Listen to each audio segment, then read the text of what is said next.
warahmatullahi wabarakatuh. Perkenalkan, saya Sally Aprianti. Di sini saya sudah bersama ibu saya sendiri yang bernama Ibu siapa, Bu? Ibu Siti. Nah, Ibu Siti. Di sini saya akan sedikit menjelaskan tentang materi foodborne disease atau penyakit bawaan makanan. Silakan disimak videonya. Begini, Bu. Ibu tahu enggak apa itu penyakit bawaan makanan? Tahu sih Kak, dikit-dikit. Misalnya penyakit dari makanan itu sendiri. Ya, betul, Bu. Nah, untuk penjelasannya agak lebih lengkap, begini ya, Bu. Penyakit bawaan makanan itu penyakit yang disebabkan oleh pangan itu sendiri. Bisa kita mengonsumsi makanan atau minuman yang sudah terkontaminasi, dan bisa juga di makanan tersebut mengandung zat beracun. Nah, siklusnya itu seperti ini, Bu. Makanan dari hewan atau dari tumbuhan berperan sebagai media pembawa mikroorganisme. Jadi, makanan dari hewan dan tumbuhan ini dapat terkontaminasi.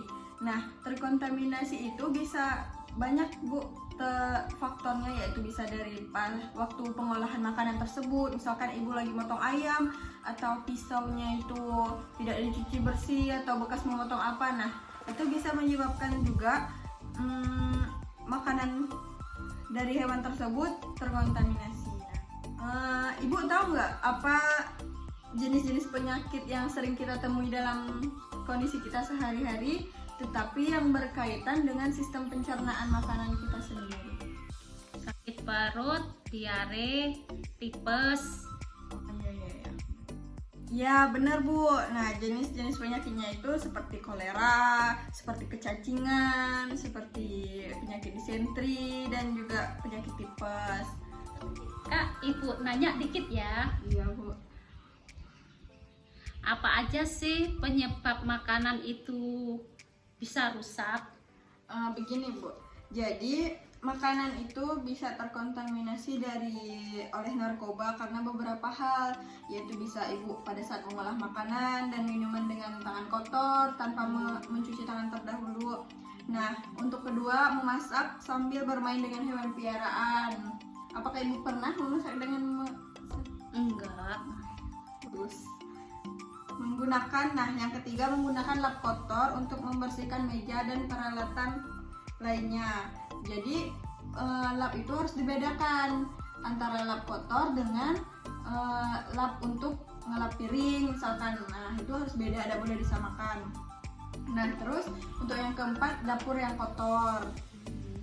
Nah, untuk yang kelima, alat masak yang kotor. Jadi sebelum masak itu harus ibu pastikan dulu, misalkan panci atau wajan itu harus bersih terdahulu sebelum ibu memasak. Nah, selanjutnya untuk keenam, memakan makanan yang sudah jatuh ke tanah. Nah, itu bisa menyebabkan terkontaminasi oleh bakteri atau mikroba.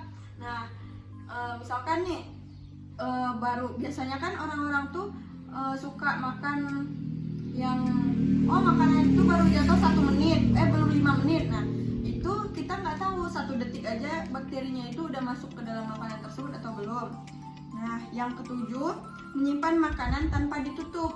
Nah, nanti kan kalau tanpa ditutup bisa dimasukin oleh serangga, semut misalkan, atau cicak gitu kan. Nah, terus yang ke-8, makanan dicuci dengan air kotor. Jadi makanan itu seperti misalkan buah-buahan atau sayuran dicuci dengan menggunakan air bersih dan mengalir terutama. Nah,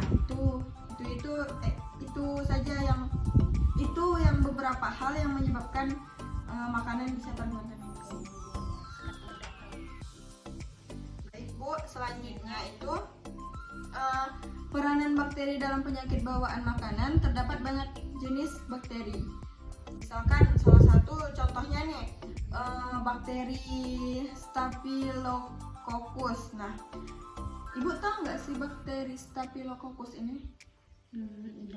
Enggak. Nah, bakteri Staphylococcus ini yaitu keracunan makanan oleh bakteri Staphylococcus, yaitu keracunan yang terjadi karena termakannya toksin atau racun yang dihasilkan oleh bakteri Staphylococcus yang tumbuh pada makanan yang tercemar, yang terkontaminasi tadi. Nah, makanan yang terkontaminasi tadi itu akan menimbulkan akan menunjang tumbuhnya bakteri-bakteri jahat seperti Staphylococcus ini. Nah, hubungannya itu dengan manusia sangat berkaitan atau berhubungan karena bakteri ini kan tercemar akibat makanan yang terkontaminasi tadi. Nah, ditambah lagi apabila orang yang mengolah makanan tersebut untuk dimasak atau sebagainya itu tidak menjaga kebersihan dirinya sendiri. Contohnya seperti tidak mencuci tangan. Nah, itu akan mendukung proses pertumbuhan bakterinya itu semakin banyak dan akan semakin jadi terkontaminasi.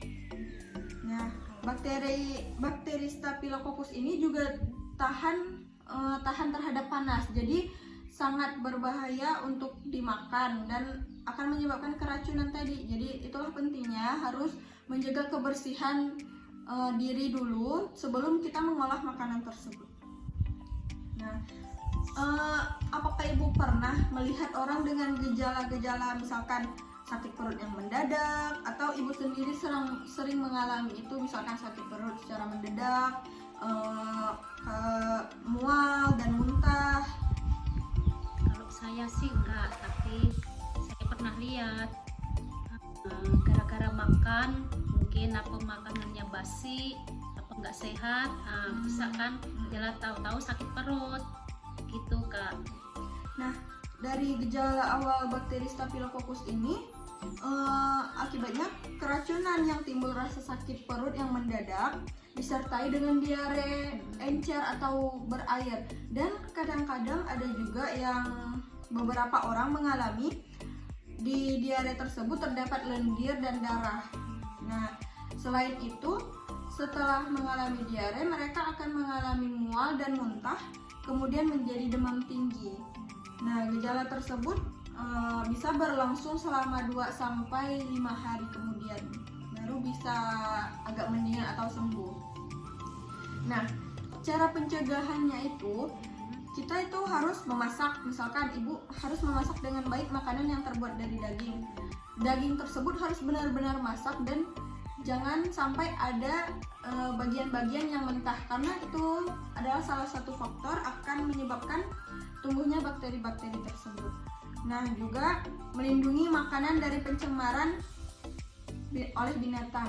Yang seperti saya sampaikan tadi, makanan tersebut apabila disimpan harus ditutup dengan rapat. Nah, dan juga nih untuk makanan mentah dan makanan masak itu harus dipisah, Bu. Jadi makanan mentah itu tidak akan menularkan bakterinya ke makanan yang sudah masak tadi. Nah, selanjutnya kita harus menjaga kebersihan pribadi dan alat dapur kita sendiri. Nah, sebelum memasak pastikan dulu alat-alat yang kita akan gunakan untuk mengolah makanan tersebut harus bersih.